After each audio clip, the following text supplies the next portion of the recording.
hear you. Can you hear me okay? I can hear you fine. Okay, Oh, good. How are you? I'm great. How are you?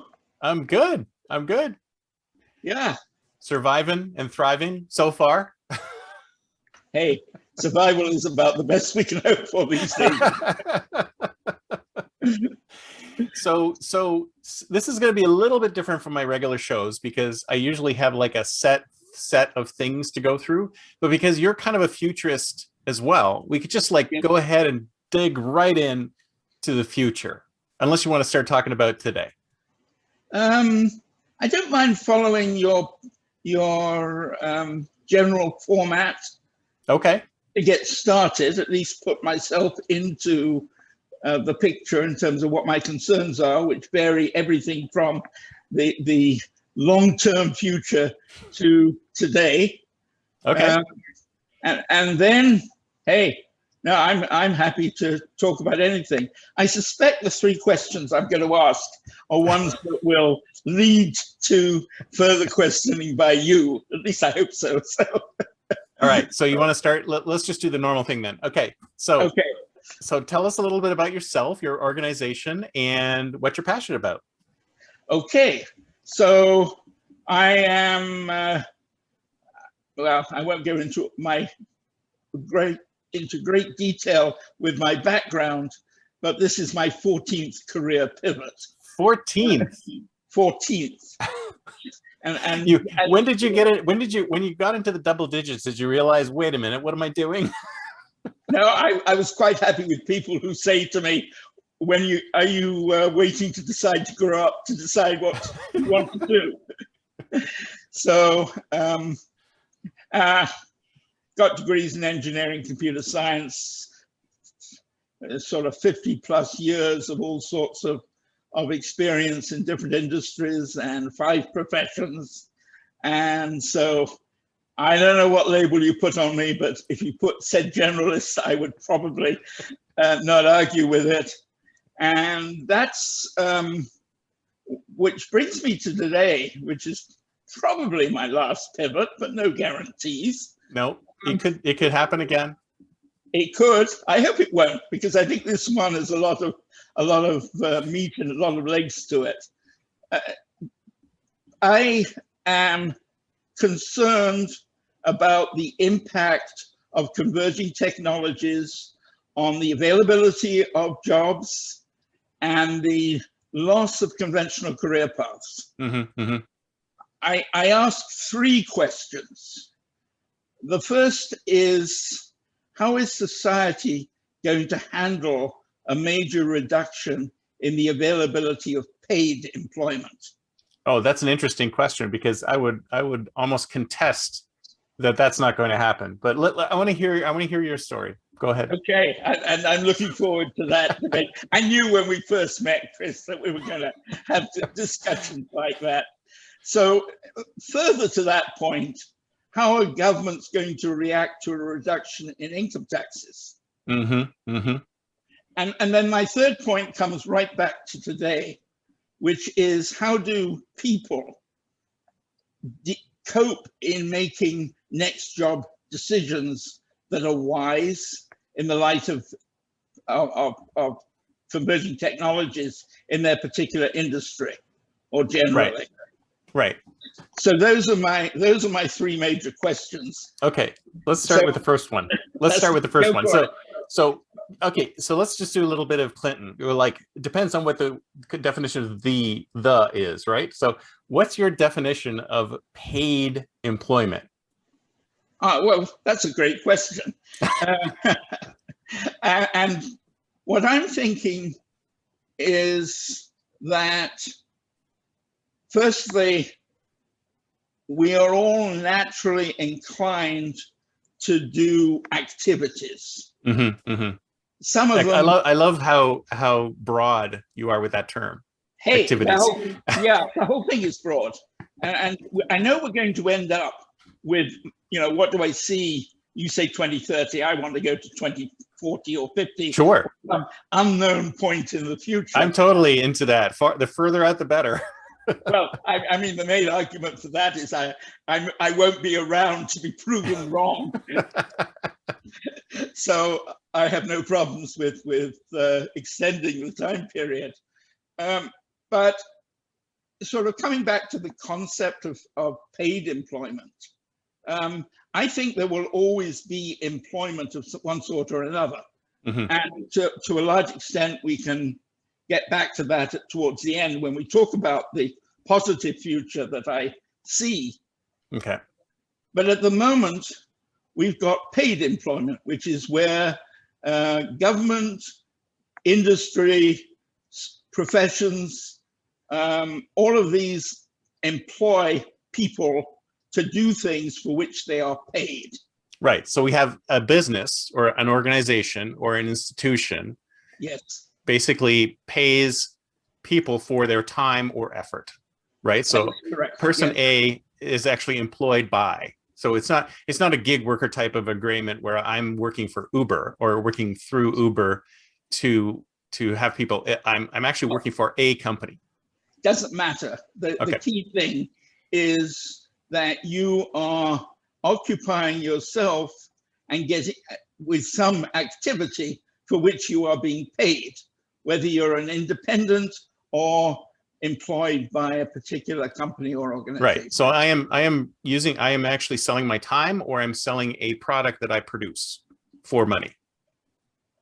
That is correct. Although there is another factor there, which is you are selling the value of what you know, of your knowledge. Yeah. Yeah. So there's the knowledge work, as well as the time. So if can't the knowledge work be the same as production, like producing something? Like if I'm producing a white paper, I'm producing an idea, a concept, a patent, a document. Let me give you an example from my own background. And All right. I have lots of stories because I've got this extensive background.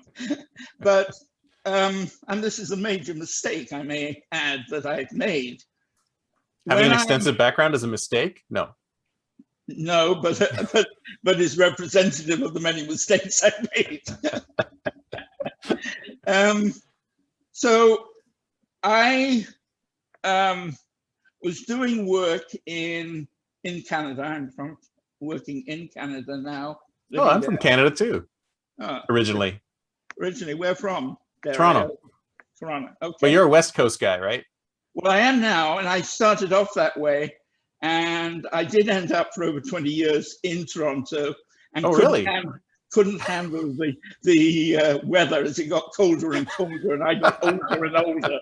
So, I don't blame you. That's why I'm not there any longer either. Okay, so we're in good agreement on that.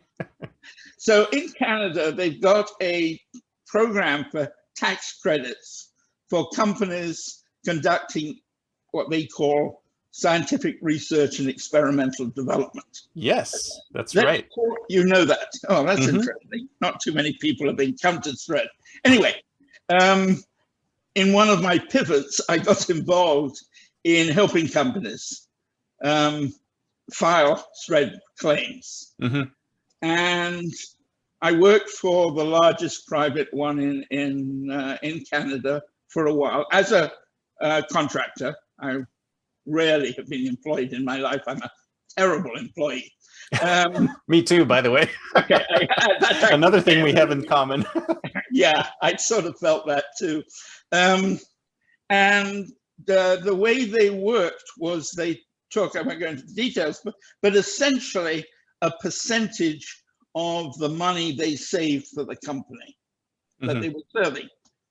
And some of the numbers were very large.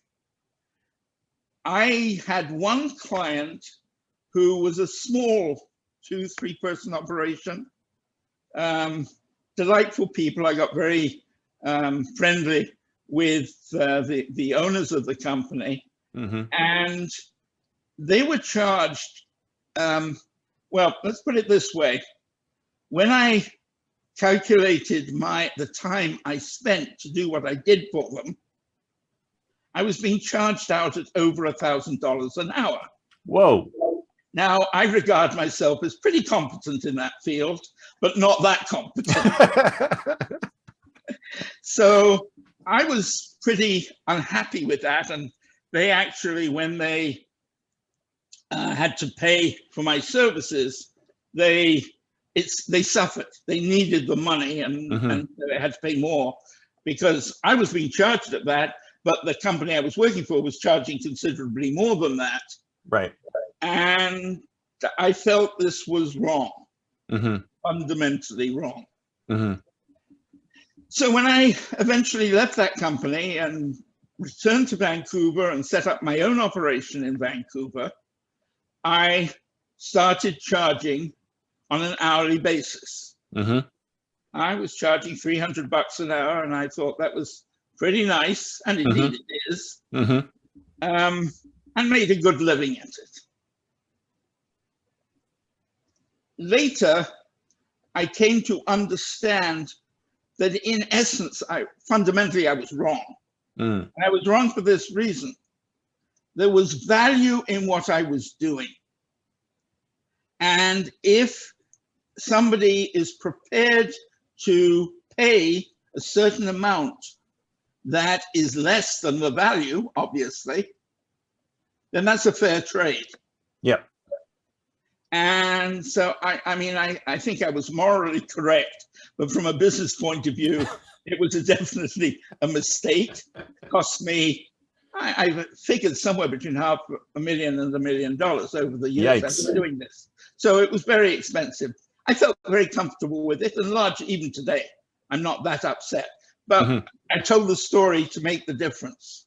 $300 an hour or 6% or something like that of the money's recovered. Right. That's value. In both cases, I'm selling my knowledge. Right, but you are selling your time, though. You said you're selling your time, so you are exchanging your time for your money if you're charging $300 an hour. In that case, I'm charging for that. Absolutely correct. Right. If I had said I will charge 6%, which is maybe half of the going rate of whatever money is recovered from the government, then I would have been charging for my knowledge, and they would still have been satisfied. Yeah. So I'm trying to compare, if you like, the two. I think they're different concepts. Yeah. No, I know what you're saying, but you're still, that's more of a project basis, right? So it's really like you're consulting on a project basis. So you say, in this particular engagement, you're going to pay me 6% of the entire amount. And that's variable, obviously, depending on how much you can actually get back, but you're still getting paid for something you're producing. There's value being exchanged. They're giving you money in return for something that you're doing for them. And that's what you mean by paid employment. In very broad terms, yes. Right. Okay. So what makes you think that that's going to disappear? Because the number of jobs are disappearing. No, but see, again, well, let's talk about the definition of the word job. You're saying that the actual process of someone paying someone else for something that they've created that they believe is valuable is actually going to go away? May I introduce you to my job tree? You have a tree? I have a tree. Is that like a Christmas tree with all sorts of ornaments on it? It isn't quite so positive. I could have used Christmas tree. I hadn't thought about that one. I'll think about that in the future. But I usually use a fruit tree. Okay. So let's take a large apple tree with lots of apples on it. And there are lots at the low end, and there are fewer right up at the top. Right? Yes, the low hanging fruit or the high hanging fruit. Right, got it. You got the wording I wanted.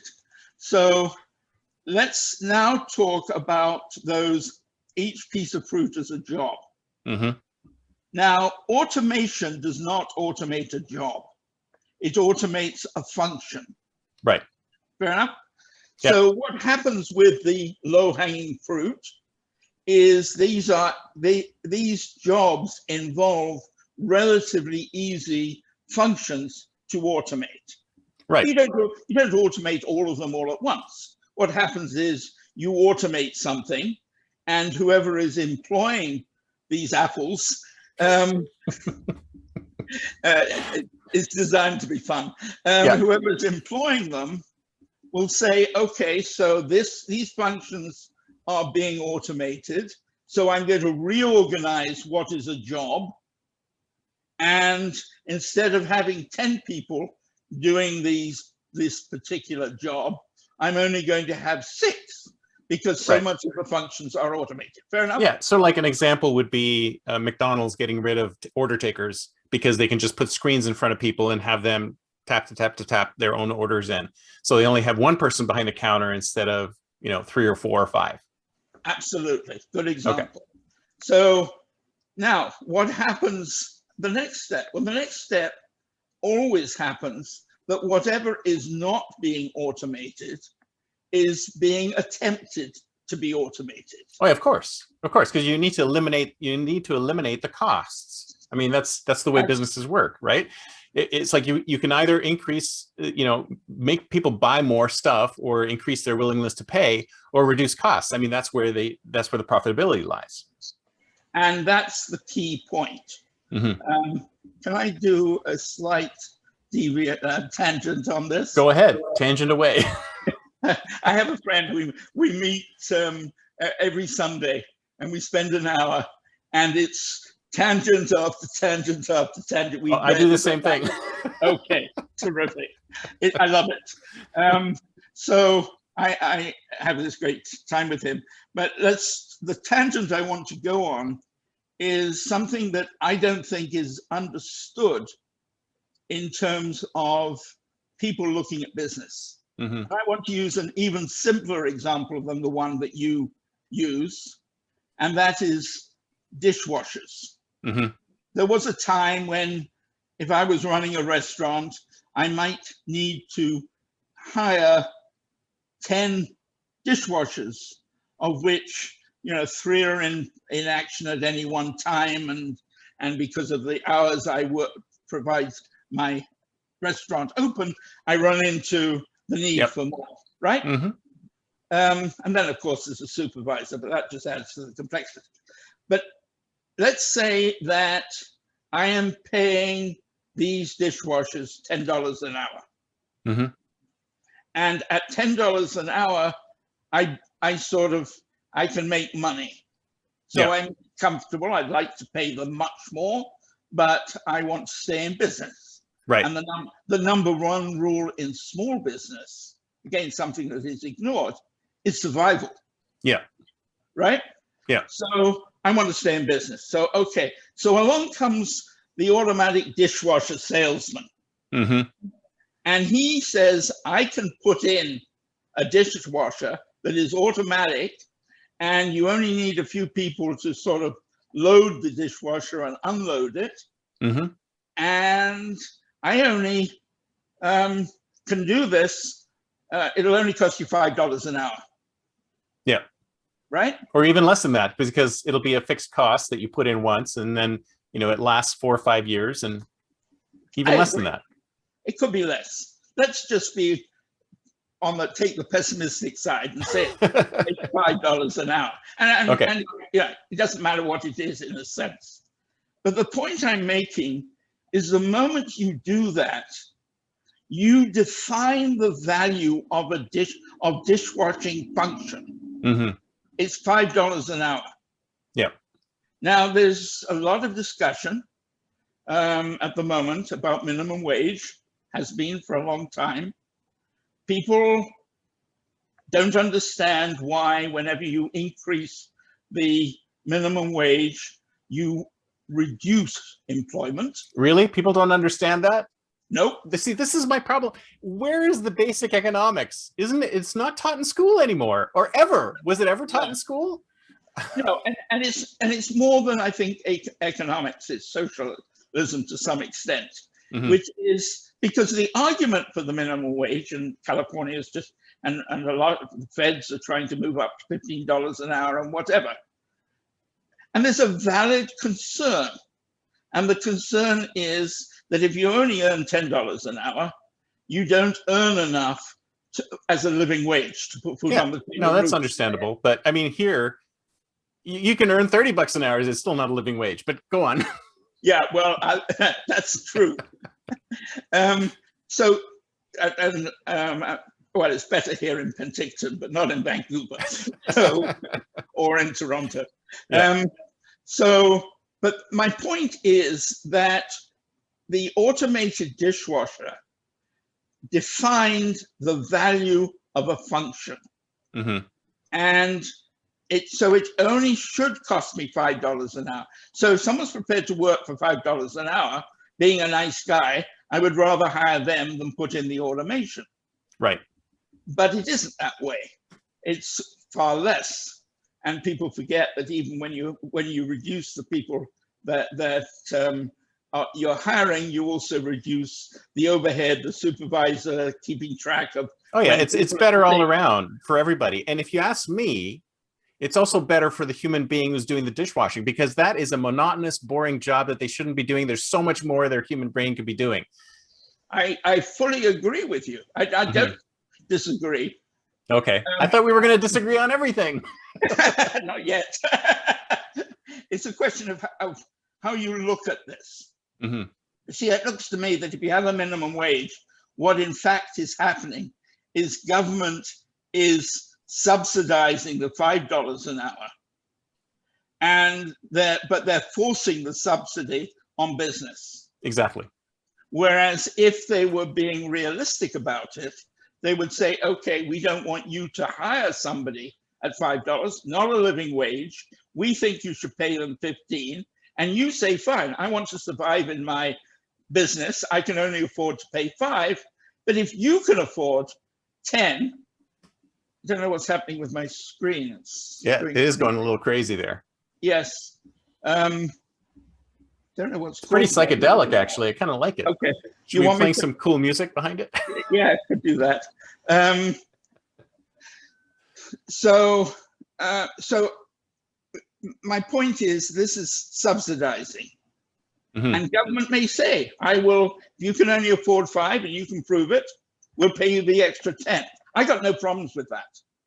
But the government has to pay that, though, because the small business is sort of saddled with that $15 an hour wage, and they're going to do whatever they can to try and get out of it, right? Exactly. They're going to hire fewer people. In the worst case, they're going to shut down. So yeah, of course, jobs will disappear. And that's my general point about this whole process. But let's go back to my job tree. Okay. And we've got so the low-hanging fruit is gone. The low-hanging fruit is gone. But what happens next? The next layer of fruit is going to be attacked. The functions that next layer perform. And they're getting more and more sophisticated in terms of those functions. Mm-hmm. But that doesn't alter the need to automate and the desire to automate by someone somewhere.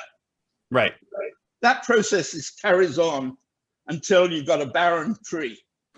Yes, but you will get to a point somewhere where the technology can't reach those apples. Right? The technology can't reach those apples yet. I mean, I'm not saying they won't reach the apples at some point in the future, but at this point they won't reach the apples. So for like you're saying that they might bring in dishwashers to eliminate dishwashing, but they may not be able to eliminate the chef. They may be able to eliminate the sous chef, but they may not be able to eliminate the chef. They may not be able to eliminate the maitre d'. There's certain levels where humans have to do the work. And let's stay with the restaurant example, which I use with purpose. And now you can put in an automated chef. You've probably heard of Flippy. Oh, yeah. So I went and saw it. Did you? Oh, fantastic. I've never seen it. I've seen videos, but never the actual thing. So this thing is bugging me, and I don't know what's causing it. It's weird. I've just got a simple light. You want to try turning off your Zoom background? Maybe if that makes the difference. Yeah, I can do that. Let me go. Yeah, you can edit all this out, can't you? Yeah. Okay. So, okay. Now, okay. What I want to do? No, I don't want to do that. I want to go here, and let's mute. Mute my audio. Stop. I want to Maybe you can do a No, okay, it's up here. I want to go. Okay, hold on. maybe you can do a Exit. defocus instead of I a want to background. exit. I want to do there because now if I go to Zoom, I can go on to somewhere on Zoom here. Oh, keeps bugging me. Okay. There. Well, it's getting worse. I don't know what you're doing. No, I'm moving on to the settings. Oh, okay. So I think background and filter settings and go there, and it's flipping all over the place. So I would blame Rogers. I think it's all Rogers' fault. It could well be. You sound like someone who's had to deal with Rogers in the past. So let me move to. Oh, that's better. What did you do? I just did something much simpler. I've cut out. I'm fine without it. Okay.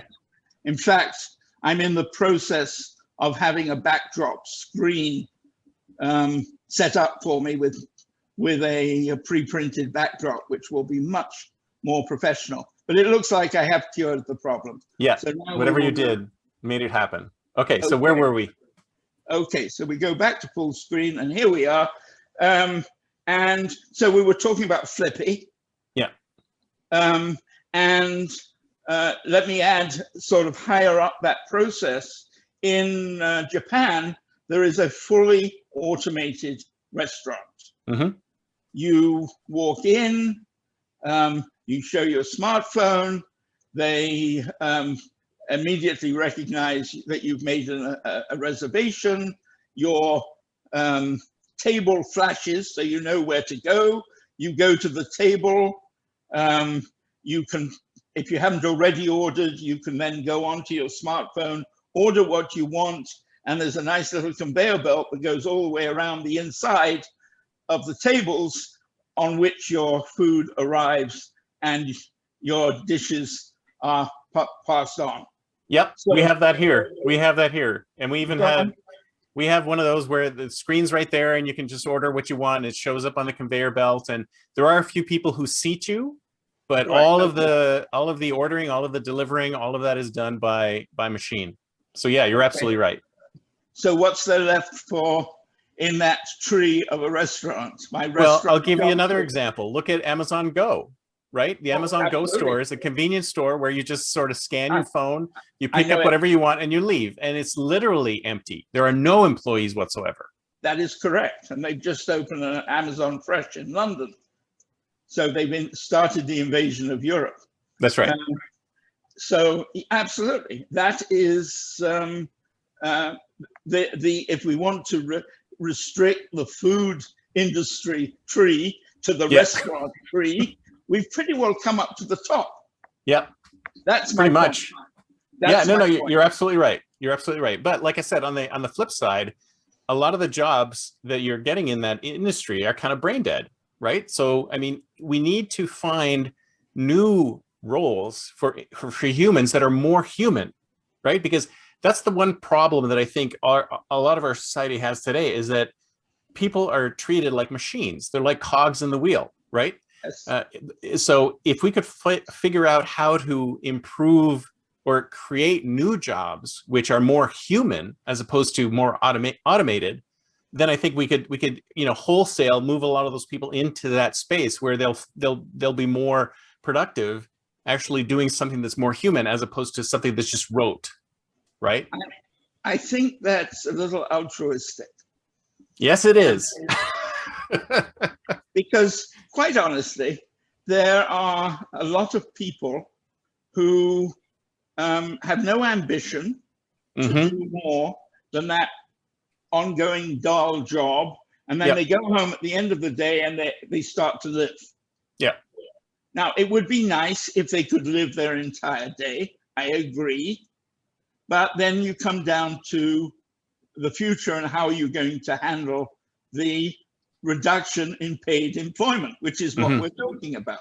But we're talking about a transition period, right? There's got to be a transition period. I mean, if these jobs just disappear. There's going to be something else will come. And this has happened every time whenever there's been any kind of revolution. We just don't know what that is at the other end. And we're all postulating the same kind of thing. I mean, you sound just like Thomas Fry, futurist, who's like, oh, we're going to lose 4 million jobs with automated vehicles. Yeah, but we don't know about these new 4 million jobs that we might be creating after that. We can't see that far out. I think the two, I mean, I agree with that view to some extent. And I've read some of Fry's stuff. I think there are some reasons why it is genuinely different this time. Okay, I want to hear. Okay. Firstly, the degree of automation is different. I mean, I remember when we went from cassette tapes to CDs, and there were a whole bunch of people who were employed in the Northeast of the United States who lost their jobs, and a whole bunch of people in California who gained equivalent or more jobs. Partly because the requirements were different, partly because the economy was continuing to grow, and so the demand for the more efficient CDs was greater than the cassettes that were being sold. Yep.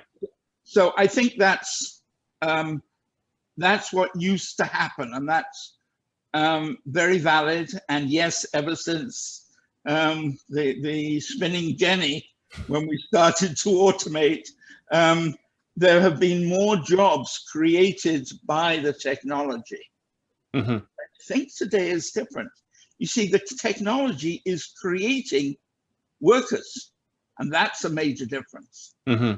Started with the automobile industry. They put in, they called them robots. They were just mechanical arms initially. And there was a study done, I remember, and it said, I think it was 6.1 workers was replaced by one of these mechanical robots. Robots. They weren't. They were limited. But now what we've got is we've got even the most basic of human activities is being automated, and we have robots replacing humans. Now, that's right. I think that one of the worst examples, if you like, or the one that people would say, you'll never do this, is in the area of healthcare workers. I mean, on the surface, especially if you're talking about care workers, home care workers, you would say this requires a really caring individual who can relate to the person and really help them. And this is undoubtedly true. But we don't always have options because our demographics don't always allow that. And I'm talking in particular about Japan. And they have healthcare workers who that are robots. Oh, yeah. And they have like robotic seals and all sorts of other. I mean, if you want to look at the future of robotics and automation, that's exactly where you go, is Japan. And I know you're mentioning the automated restaurant. There's also automated hotels, fully automated hotels. Yeah. Fully automated. Did you see the one with the crocodile? Yeah. At the desk? I love that one. Doesn't really matter. Of course, that's also the land of the, like magic genie in a bottle. Like we can have it, like you can have your magic girlfriend, so you don't actually need to, be with another human being. You can have your magical girlfriend in a bottle, and some of them actually married them, believe it or not. I think we need to keep this clean. Because I would enjoy that conversation. I think you'd edit the whole damn thing out. So I'd be wasting my time. But yes, that is, and that was what I was coming up with. When I saw the interview of an elderly woman in Japan who was talking about her robot caregiver. And she says, I love my robot caregiver. And she meant it. Yeah. So, well, sometimes people can be really irascible, but, robots, exactly how they're going to act, usually. Not necessarily, not today. They're building in indeterminacy into the robot reaction. Mm-hmm. Mm-hmm. So they're building in more of a character, a personality. Yeah, more human. More human. Have you heard, what's her name? The female, well, female robot, the robot imitating a female, who just can carry on a complete discussion. Oh yeah, yeah, I've seen her. She headlined a conference a few weeks ago. Yeah, no, I believe it. So, and listening to her, she clearly has a developed personality. Mm-hmm. Mm-hmm. She can joke a bit. She can disagree, and so the personality side is growing. I think there's a lot of work being done, as you know, in the area of censoring posts in social media. Oh yeah. And one of the major issues they're facing is, when is a joke serious or vice versa? What is sarcasm? Right. Now they're working on it and they will solve that. But then the eventual result of that is that the robots will be taught to introduce sarcasm and jokes into their personality. So, yep. I mean, we've gone a long way, which is fine, from the original point, which is the introduction of new jobs. And I'm not suggesting for 1 minute that there won't be many new jobs created. But, and this is a but, the number of those will be infinitesimal compared to the number of jobs that have been lost to automation. Well, I disagree with you there, because I think we are going to see a huge new set of jobs. I mean, we're already starting to see it. I mean, think about things like web developer, content creator, influencer, etc. Right. These things never existed a few years ago. So, I mean, if we go to the point where the low-hanging fruit is all eaten up by robots, then human beings will have to go to the higher level fruit. Now, I'm not saying that there's not going to be sort of pain in the transition. And I think that the biggest problem we have is that people are trying to stay in the current lanes that they're in when the lanes are going all over the place, right? Everything's changing, everything's being disrupted. And instead of embracing something new and different, they're still looking at, oh, I want to continue doing this thing that I've been doing all of this time. And I think that's where you're going to see things like, universal basic income come in to sort of guide people, like to capture those people who are in that space. And my biggest concern is that, people in that space will get captured and then they'll stay there and then they won't go anywhere, and they won't, we won't be able to get access to their amazing human brains and have them do something that's more, helpful for the human race. And you're seeing that now with the problem that there are a lot of small businesses that want to open up again, and they can't find people to work because a lot of the people are receiving enough money that they don't have to work or feel they exactly. don't have to work. Exactly. And that's really, to some extent, the argument. I think we'll get to UBI at a later stage in our discussion. If there is time, who knows? Well, we can make this a trilogy. We don't have to keep it to.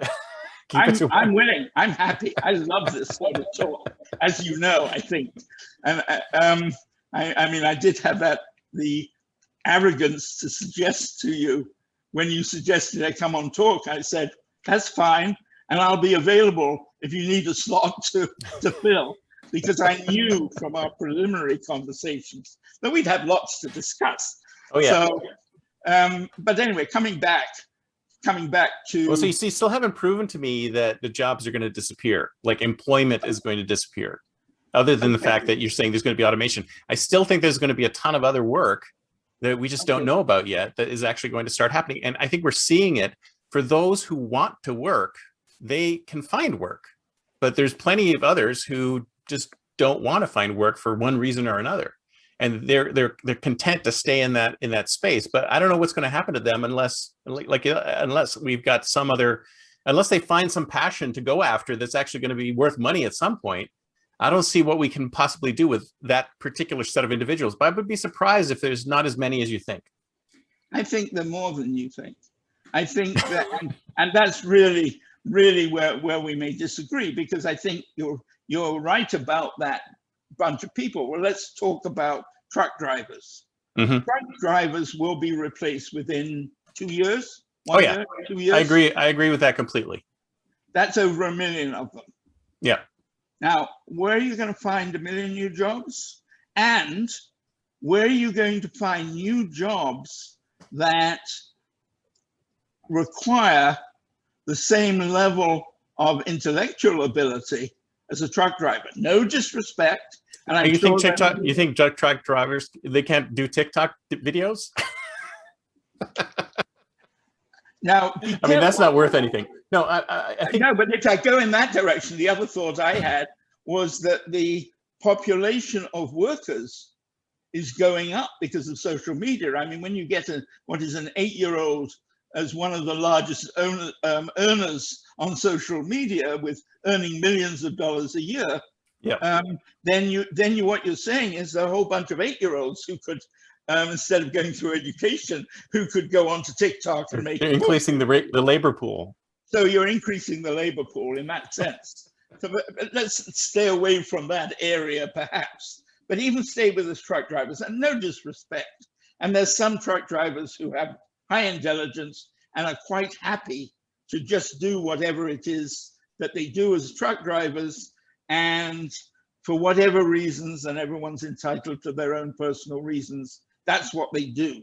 Mm-hmm. But the average in the United States, I just looked up some statistics. It's something 24 point something or other % of the labor force in the US doesn't have a high school education, hasn't completed high school. Yeah, but that doesn't necessarily mean that they can't do other work. I mean, there's probably plenty of other work that they could do. But if you take the 1 million truck drivers who are now going to be out of work, I would respectfully suggest that the 25% is a bit higher in that particular group. Well, I have a couple of responses to that, but the first one I can think of off the top of my head is that I think you're thinking that this is going to happen like right away, but no. Everything takes longer than you think. So it's going to be a gradual reduction. It won't be a gradual reduction in terms of, I mean, it will be a gradual reduction in terms of the number of truck drivers, but it's not like it's going to be spread over 10 years. I think it will be. I think it will be spread over 10 years. I would say probably more like 5. I mean, who's going to employ them? Come back to our original restaurant.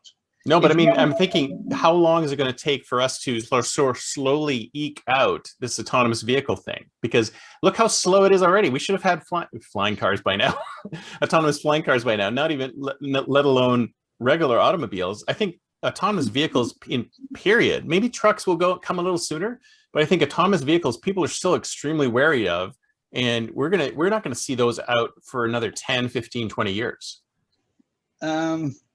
This one, I'm ready to you ready to put money on this one? big meal at least. You can fly me down and take me out, because I agree with you that it won't happen immediately. But the speed at which things happen is going to accelerate. And part of the reason, besides the technology accelerating, which is just Moore's law continuing on, and it will continue on. Mm-hmm. In addition to that, you've got the fact that new technology is being added to existing technology. So when you can automate something that is already automated, you don't have the natural reluctance to automate that is human. And I agree, it's human.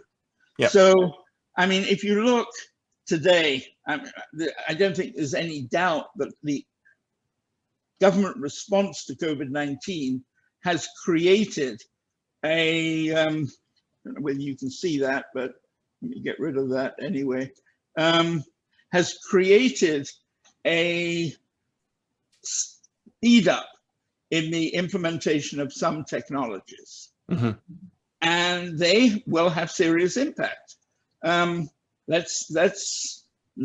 mean, I won't go into details, but if you look at the conferences, a lot of people will go back to in-person conferences, no doubt. Yeah.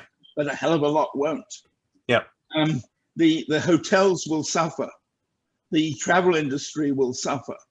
So it's a contraction. It's not a complete collapse, Mhm. but it's a contraction. And then you have the impact of the contraction on the economy, which is going to be further. So what you have is, it's like you take away a brick from a foundation and it has very little impact. Mhm. 2, 3, now the foundation is starting to weave a little bit. Right. Take away some more and the whole thing comes down. And we're going to see, and the other reason why I would suggest it's going to be faster than you think is that we're at a world economy now. Mhm. Now, China already has autonomous vehicles on the road operating. And actually, so does the US, Phoenix, for example. Oh yeah, it's a few places here and there, but it's not as widespread. It's not as widespread. The thing is, though, that as people start to recognize what other countries are doing, there will be increased pressure for us to do that. I mean, in the area of autonomous vehicles, what will hold it back are regulations, no question. Yeah.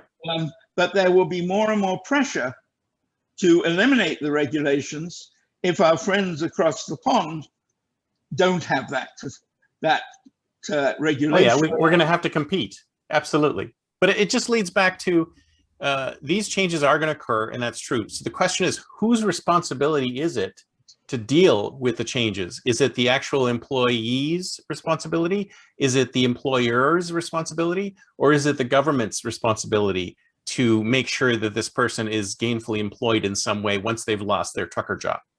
That is a wonderful tangent. And it's a very key question. I mean, I was starting on that when I was talking about minimum wage. Mm-hmm. I'm saying, okay, the government is saying to businesses, you have to pay $15 an hour. And the people in businesses saying, I can't afford it. So what happens is they move to automation faster. And that's why the number of jobs goes down as a result of the minimum wage going up.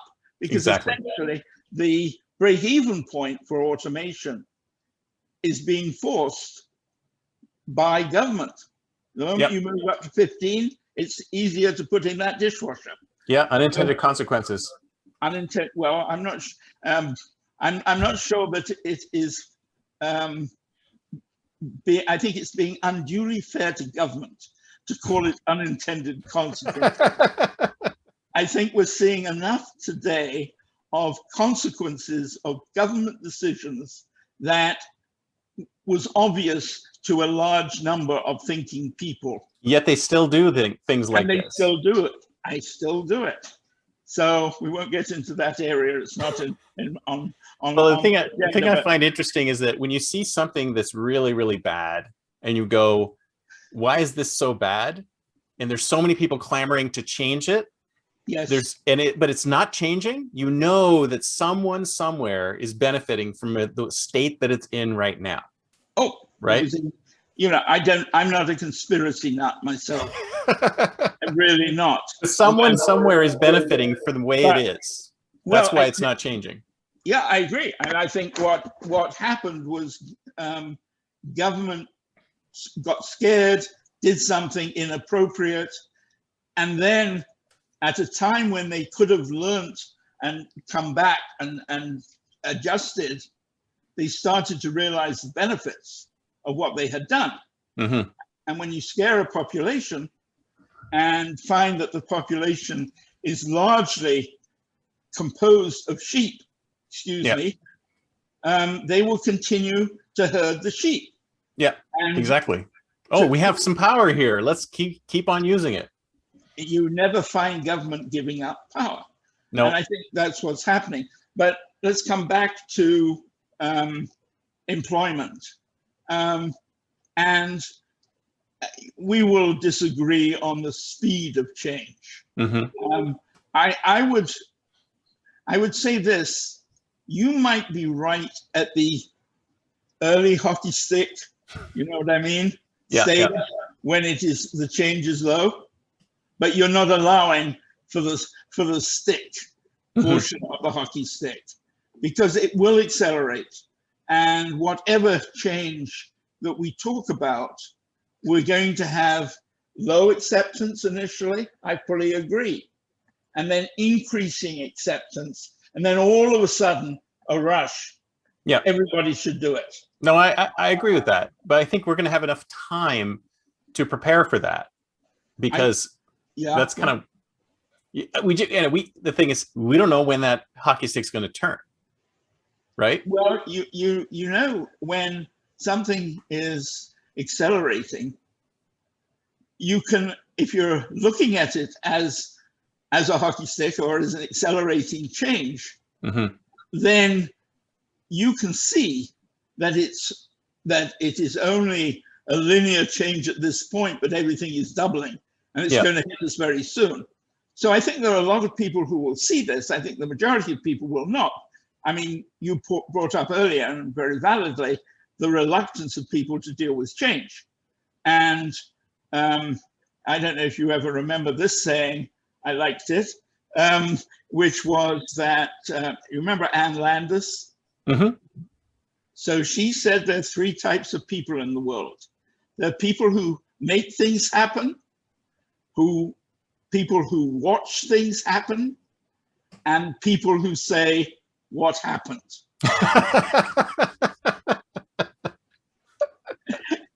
I like that. And I think in the world of work, the majority of people are saying what happened. I mean, we belong to the Singularity University thing, and there are people there who still don't realize some of the changes, many of the changes that are happening in the world of work. And even the people, the forecasters, you remember the Oxford University survey that was done? There was a conference of forecasters worldwide. And there were, if I remember, 352, but I may be wrong, plus or minus. There was a researcher who went in and asked a number of changes of the people to forecast, and the major issue is, when is the singularity going to happen? I remember that. That one. Okay. One of the questions that they asked in specific was to do with Go. When will a computer, an AI, be able to beat a competent Go player? And the average forecast was 12 years. This is from futurists. These are people who spend their time studying and forecasting. Yep. It was less than 2 years. Yeah, no, I believe that. But you know why? Do you know why that happened? I'll tell you why. Because Go is a game that has a set of rules. It's a finite world, right? It's the same way you've heard of those AIs being able to beat Dota and World of Warcraft and all those computer games. That's possible because those are finite worlds where there's specific rules of what happens, right? I mean, the world that we're in is completely different. It's much bigger. I mean, I'm not saying that an AI is not going to be able to crack the world if it has enough data. I'm just saying that, we're seeing these specific advances in these specific spaces in the same way it's got like the 10,000 hour rule, right? I mean, a human can get to be an expert in basketball or tennis or chess because they spend 10,000 hours focusing on this. But again, it's a game with a specific set of rules, right? Outside of that, it's a completely different ball game. So I think it's going to be a long time before we get AI that can actually sort of survive in the real world.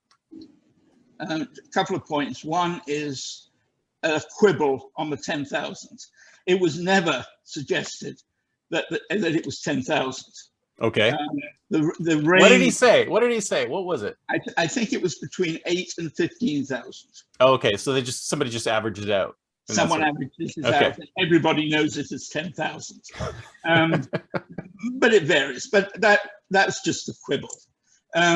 Coming back to the main issue, couple of interesting things. You're probably aware of this, but within 2 or 3 years, the next version of DeepMind beat the DeepMind that beat the Go world champion. Oh yeah, not surprising. But what I loved, and this happened a long time ago, is when they use when an AI was not given the rules, but deduced the rules. And you may remember seeing that example. I just thought it was a wonderful example. You know, where I can't remember the name of the game, but it was a paddle game, and you had Breakout. to try. It was Breakout. Okay. Yeah, I think it was Breakout. Yeah. And you attack and knock out various. Yeah, if you play it often enough, you'll figure out a strategy that works. Well, the strategy that the computer worked, the AI worked, was they took a hole at the back, ran it through the hole, hit the back of the game, and came forward. Yeah, yeah. Well, the top Breakout players play like that too, and that's exactly the strategy you're supposed to use. So it figured out the correct strategy for that game. And I think that is an example of working out. Today, they're saying to robots, do this job. And the robots doesn't have the ability to come back and say, what the heck am I supposed to do? So they learn by experience, which is how we learn. I guess my point is, I agree with the limitations today, but if you look at what's happening and look behind the scenes as what's happening, you are more and more getting closer and closer to the way we think. Yeah. And it's going to surpass us very quickly because they can think faster than we can, right? I mean, we can only look at so many permutations. And this is like, if you read any hard science fiction, this is how AI is going to figure out how the world is going to work, because it's going to take the world, as much data as it knows about the world, and then run 1 billion simulations simultaneously to see what happens. And then pick the right amount. It's kind of like what happened with Doctor Strange in the Avengers, right? He's like, I just did 4,000 permutations of what would happen, and only one survived. And you know, AIs will do the same thing. They'll simulate the world internally 1 billion times over, and then come out with a plan of action that it's figured out. Let's actually, we talked about Go, and I would suggest that where AI is today is quite a different place than you have described just now. When Deep Blue beat Kasparov in chess, he did it exactly the way that you described. They looked at the chessboard. There are only a number of so many permutations from this point. They ran millions in a few seconds, came back with the best, and beat him. Go is too sophisticated to do that. Go is a strategy game, because you have to not only do what you're doing, but guess what the opponent is going to do, and the opponent has a mass of options. So Go was not achieved by just running more permutations than the opposer can perform. Right, and if I recall correctly, some of the people who are watching the game were shocked by some of the moves that the computer made, because they didn't think it was going to make that kind of move. A human being wouldn't have made that move. And the human beings we're talking about are champion Go players, because they were the ones who were watching and giving feedback. And they did make that exact point, I agree. So all of a sudden, the computer has done something that is beyond just looking at all the options and coming up with the best. it's done some thinking. It's being creative, God forbid. And it's being more creative than a human would. Exactly. And that was several years ago. And if you look today at where AI has gone, it is totally beyond that. It's starting to simulate far more how the brain works. And now you've got one of my heroes, Elon Musk, not when he's playing around with the stock market. But, have you bought your Dogecoin yet? And he's promoting another one now. He is just having fun. I mean, you know, the world is reacting to him, and I have no doubt at all that he doesn't really understand to some extent. I mean, he is autistic. You saw that announcement. Yep. And that just means his brain works differently. And thank God for the difference of his brain in terms of his contributions. Oh yeah, to humanity already. Absolutely. Which is enormous. But at the same time, he's going to respond to some things in a way that is different. Mm-hmm. And I think that's what we're getting with the stock market, and people don't understand that. But anyway, he, as you know, what is it? His Neuralink. Yes, Neuralink, which is named similarly. So, are you familiar with what's his name? Ian Banks. No. Okay, Ian Banks was a Scottish science fiction writer who wrote a series of novels in a world called The Culture, and it's like a far future humankind where, you know, everything is completely different. Everyone's fully realized. You know, biology, technology, all of that is merged. And a lot of the stuff that he does actually comes from those books, like naming his rocket ships. And Neuralink is very similar to Neural Lace, which is in the book, and it talks about, you know, this brain interface. But go on. So I'm just. No, it's interesting, and I didn't read a lot of science fiction. I was as a child, I read books were my escape from a not so pleasant environment. And I had read all the classics by the time I was 8 or 9. I loved books. I read very few science fiction. I spent more time on historical, especially historical romances. I can talk about that, but I won't now. But coming back to Neuralink, I'm just pointing that out, that we're starting to understand much more about the physical processes that the brain goes through. Granted, they are at a absurd number and at absurd speed, but that's today. The point is, we're starting to see what the pathways are. Yeah. And to me, that is, we're going to have a combination of biological and physical solutions to problems. Yeah. No, I agree with you 100%. And it's all in how we position these sort of robot, you know, versions of ourselves, right? Are they replacements for us, or are they augments for us? Are they helping us? Are we working with them, or are we working for them? Right? I mean, right now we feel like we're working for technology, but we have to put them in their proper place in sort of human society, because right now we don't know where they're going to sit in human society. And some people are saying they'll be here, and others are saying they'll be here, and others are saying they'll be here. Right?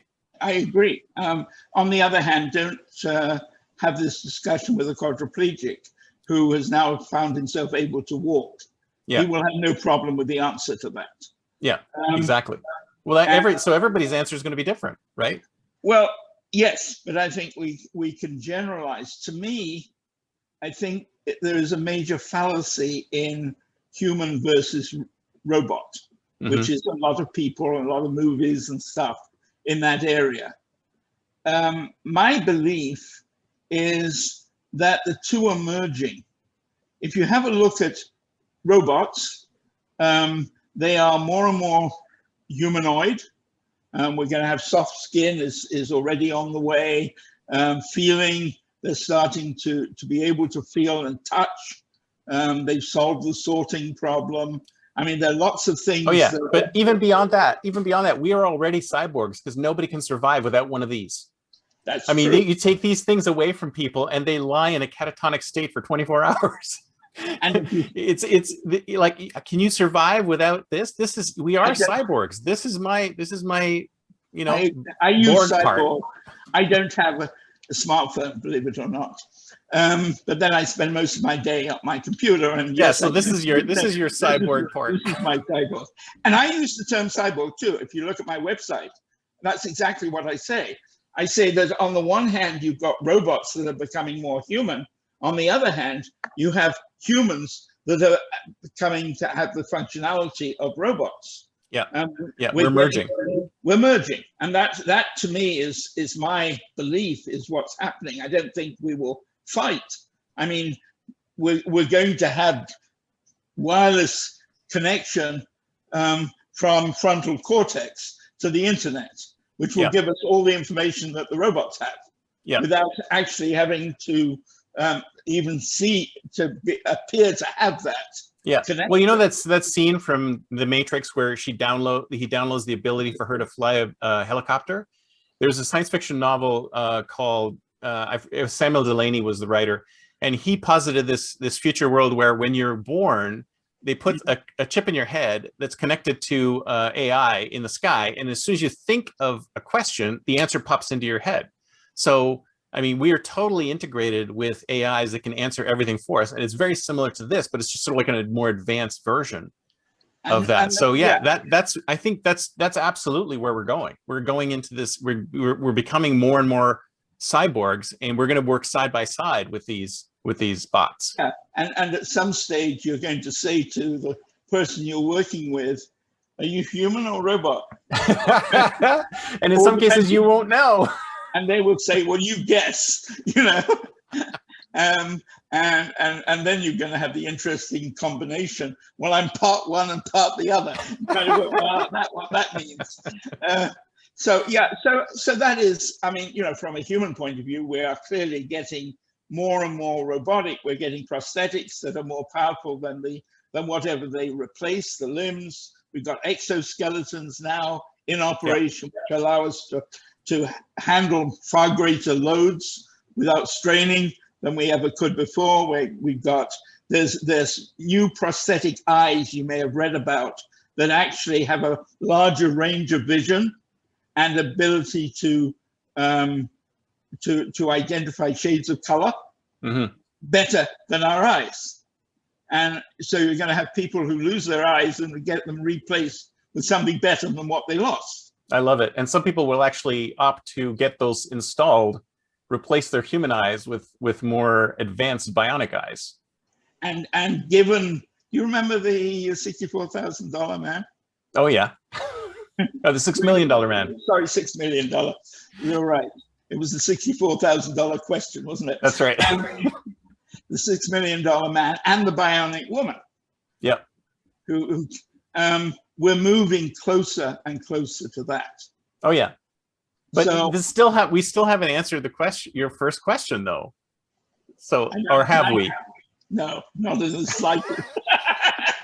We haven't even answered your initial counter to my first question. Well, unfortunately, right? I only have about like 6 minutes left. So is there something we can talk to wrap this? We got to do another show. This is obviously a trilogy in the making. I can sense that right now. Okay, I have no problem with that at all. Let me give you my closing. Okay, I can do it in 6 minutes. All right. I want to close, and to some extent it answers one of your points. I think we're going to go through some very difficult times, but I see a positive future. Oh, good. And the positive future I see is one in which something like UBI will be available to everybody. So everybody has a basic level of living that they don't have to work a job for. So then they can choose how they spend their time. And some people will be lazy or spend all their time in virtual reality shows. That's inevitable.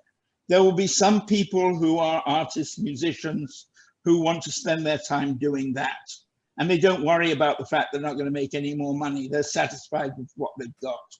You're going to have a bunch of people who do volunteer work because that's what gives them satisfaction. And again, they don't want more. And then you're going to have people who want more, and they will be jobs. And there will be jobs because you have an entrepreneurial environment. I can start a business in that environment, and I don't have to get any funds to do it because my food gets on the table. No problem.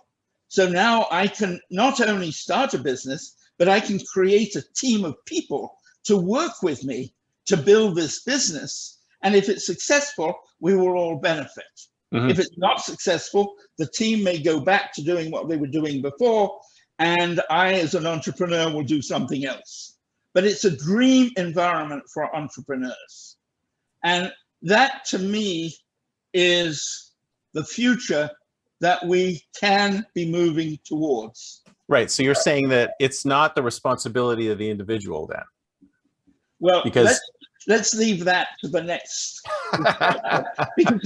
because I don't have a quick. And I want to end up, I want to give you, which you may splice in or out as you will, okay, which is now my classic exit, mm-hmm. which is to say to people that I wish you luck in this very difficult world of work, while reminding you that the word luck, L-U-C-K, stands for laboring under correct knowledge. And I hope our discussion today has given you some of that correct knowledge. I love it. We're definitely going to have to do another show. This is like one of many. One of many. I'm happy. You know, let me know whenever you want me to do it because I loved it too. It's been great fun. Awesome.